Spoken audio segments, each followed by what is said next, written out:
Hiya guys, I'm doing something different this year. I'm going to be reading this book. So this is Summer of Eastern Triple Moon by Melissa De La Cruz. This is a first edition. If you don't believe me, I'm just going to remove this so that it doesn't get wrecked. So it looks like this. It's a cute little blue colour. And first edition. I searched it up and it came up that it was first edition. I can't believe it. So yeah, I'm going to be reading chapter 1 today, I think. Give me a second. I want to see if there's a prologue. Fade to Black, part 1. Okay, so we'll read Fade to Black and then chapter 1. So, that's going to be in today's video. So let's get started.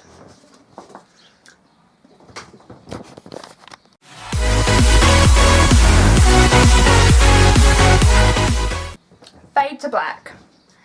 Even by Manhattan private school standards, Brett Furley's party was unforgettable. It wasn't just the bottomless flower top shelf liquor or the mountains of gleaming caviar. The world-class sculpture collection and the spectacular views of the city from the Park Avenue penthouse, or the rumors of a hidden elevator down to a Pleasanton indoor lap pool of black marble. It wasn't the designer drugs or the $1,000 stilettos. It wasn't all the fooling around in glit bathrooms and between silky Italian sheets. The night of Brett Furley's party was unforgettable because by the end of it, 2 of the guests were dead. The prime suspects behind this terrific turn of events, the Overbrook twins, Molly and Mandy, had arrived at Brent's penthouse a little after 10, bewitchingly identical in their black features and lush black hair, but also different in style. Molly was the height of a chick, meeting the essence of rebellion, equally gorgeous and equally brilliant. So why, only moments after taking their first drinks from a caterer's silver tray, did both goddesses start to feel undone? Molly was sipping champagne, maybe a little dry in Manhattan, a very dry Manhattan. This they both remembered. They also remembered that blue-eyed, ultra-strong Brett had flirted with both of them, telling Molly the vintage bubbles and caviar were old for her benefit, and then leading Molly by the hand among the bronze legs of the enormous Louis... I suck at speaking out loud, guys, sorry. Louis Burger's spider, the crown jewel of his family's collection. The only other of its size graced the lobby of the Tate Modern in London. The twins recalled the body of the spider looming in the apartment's vast entryway, beautiful and malicious. Each sister had been glaringly jealous of Brent's attention to her twin, but neither one could begin to remember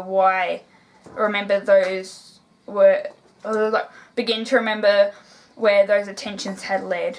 There was only an absent swell of luxury, reflective surfaces, sparkling views, high art, trumping music, and shiny, beautiful, rich kids who were striking poses for their Instagram accounts.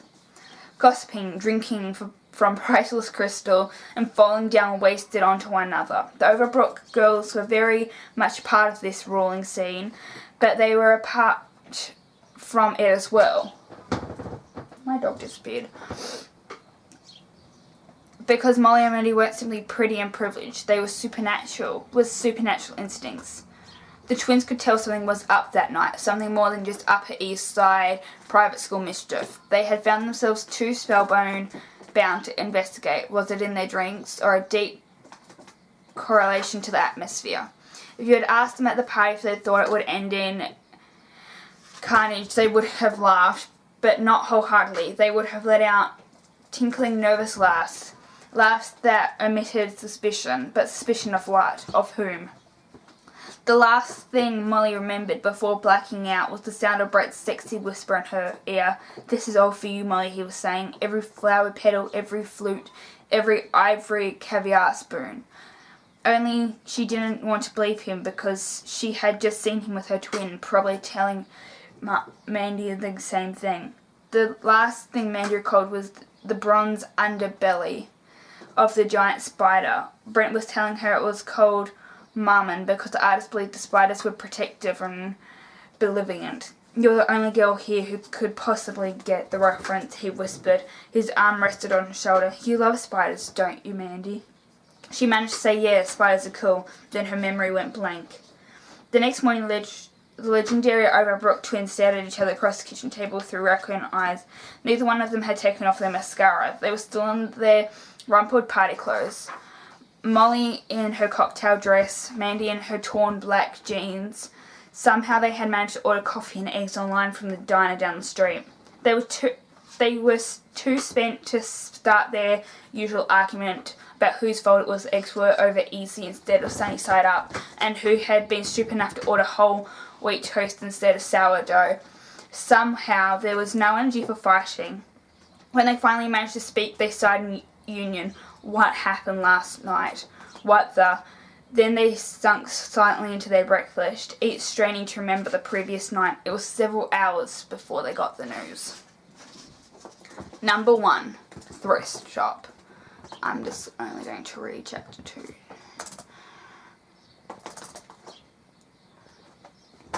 Right.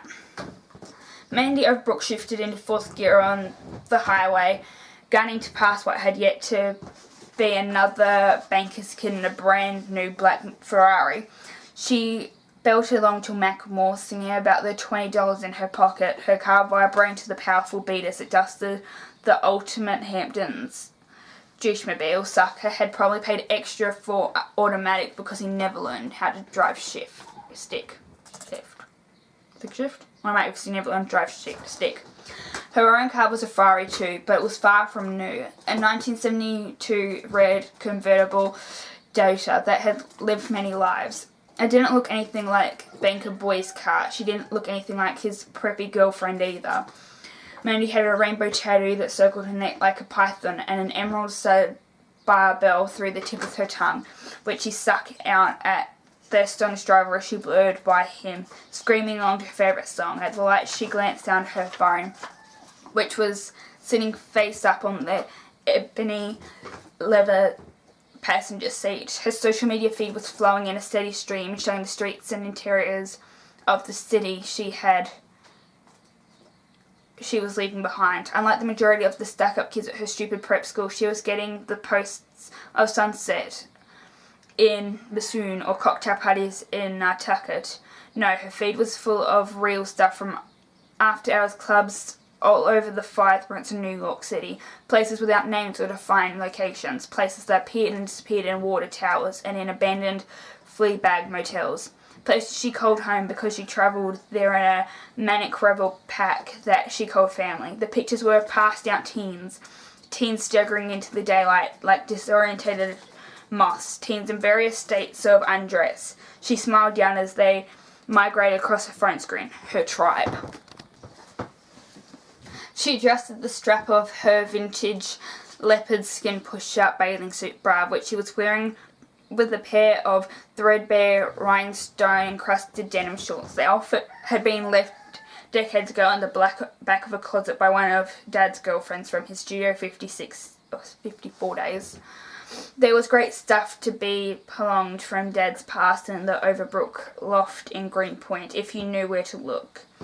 Mandy grabbed the phone, plucked her lips and took a quick close-up, posting it for her friends back in the city with a tagline, "Don't you dare forget me while I'm gone." While in the underworld was she leaving her life behind?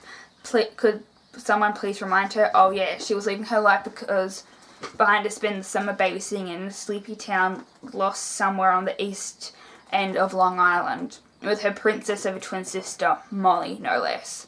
It was fate worse than being badly dressed as she drove further from civilization. The landscape grew more pastel and the salt smell in the air grew more pronounced, irritating her eyes so that she started to tear up. She was not one to cry, but this summer stretched ahead of her.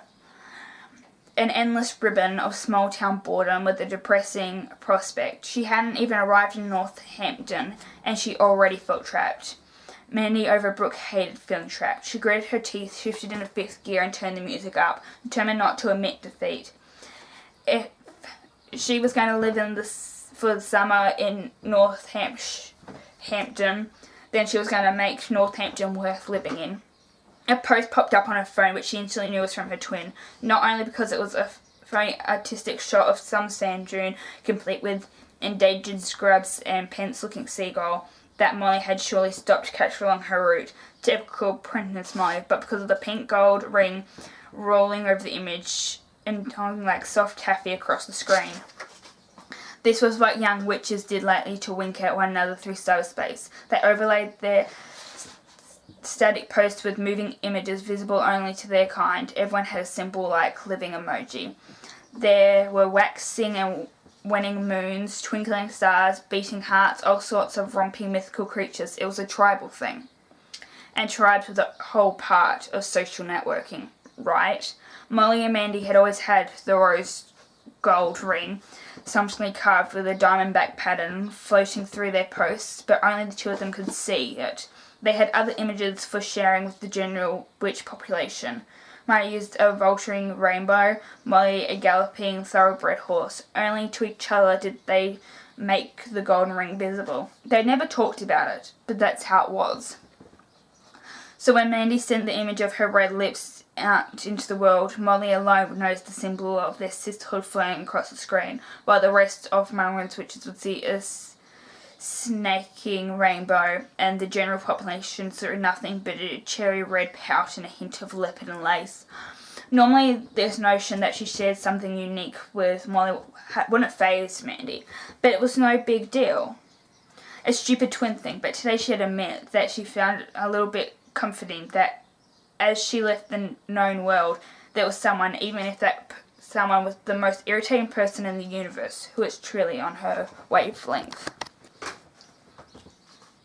The phone rang and her father's handsome face filled the screen. She turned the music down and instantly slowed as if he could see her, although she was still 20 miles over the limit. Sup? How about hello, Dad? Troy Overbrook asked. Sup? Are you almost there, my sweet? Honestly, I have no idea if the GPS is acting weird. Well, can't your sister navigate for you? I told you it was tricky. Mandy looked at the empty sleep cider. Molly's right here, but I'm afraid she's fully occupied painting her nails a lovely shade of lavender and simply cannot be bothered to come to my aid, Your Majesty. So sorry, Your Highness. At your service, my lord. Definitely yours, Master. Is that what you want to hear? Troy sighed. Well, at least you girls are together, and what I want to hear is that you're both going to take this summer with Ingrid seriously. She's an old dear friend of mine, and I'm afraid that she may be our last hope. Show her some respect. Take good care of her children. I'm asking you to try for your own good. I still can't believe you're making us do this. For the whole summer. Do it, you will. You have no idea how ugly things will get if you blow it. Life is an ugly thing, Dad. Not as ugly as hell, my sweet. A flashing red light appeared in Mandy's rearview mirror. Dad got a gun being pulled over. What? There was a girl on the other end. Okay, but I want you to promise me that there will be no funny business. Take it like a mortal who deserves a speeding ticket. I'll pay the fine. You have got to learn some self-control. Okay, promise, Dad, I swear. Okay, bye. She held the phone onto the floor and downshifted to a perfect stop. Before the police officer could open his door, she'd already appeared between the exhaust pipes of a ridiculously powerful cherry red car. Her hair was jet black and knotty, her eyes were dark and defiant, her makeup artfully smudged, her legs were endless, sprouting pale and willowy from a pair of gladiator sandals covered in bronze spikes. The effect, with her studded shorts and pointy leopard bra, was quite unnerving. Her stomach was so defined, her arms so ripped, that she looked hard to the touch, both wildly attractive and severely off-putting at the same time. The green glow emitting from the precious stone studding her tongue gave her the hypnotic quality of a cobra. Young lady, said the cop as he stumbled from his car door, you should remain in vehicle. Noted for next time, she laughed, squinting at him, until he stumbled again. Next time I will remain in my vehicle, promise. Control her powers. Seriously? Dad, what were powers for? Next time he slurred, then making a superhuman effect to get a hold of himself, he said, license and registration, please. Say please. Wait a second, you're not old enough to be driving a car like this. I'm 16, last time I checked that was the legal driving age. License and registration, he repeated, making his seamless yawn in slow motion. then he said it again way too fast, 3 times over in a high squeaky cartoon chipmunk voice. License, registration, license, registration, license, registration. Officer, she grinned and took a step towards him. Are you harassing me? He looked down at his shiny black beetle shoes and clenched his fist, attempting one last time to get a grip on himself in the presence of her overwhelming magic. Miss, you were going over 90 miles an hour in a 50-mile-per-hour zone. License and registration. This time his voice sounded as though he was underwater. Gleefully, Mandy watched him close his mouth for fear he would start blowing bubbles. This was one of her favourite tricks to play on authority figures.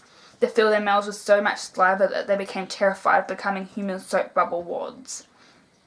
My speedometer told me I was right at the limit, officer, she said sweetly. He made a sound, but his lips wouldn't part to form words. She laughed and hopped back effortlessly into her car. I'm afraid, she read the agent, that you and I are going to have to disagree, officer. She left him standing stock still by the side of the road. She had made sure he wouldn't move a muscle for 5 minutes and that his memory of the encounter would be fuzzy and fade dream. Sorry, Dad. Why be mortally weak when she was immortally gifted? She was the daughter of Thor, after all. Right, so I'm going to stop it there, and thank you guys for watching, and I'll see you guys later. Bye!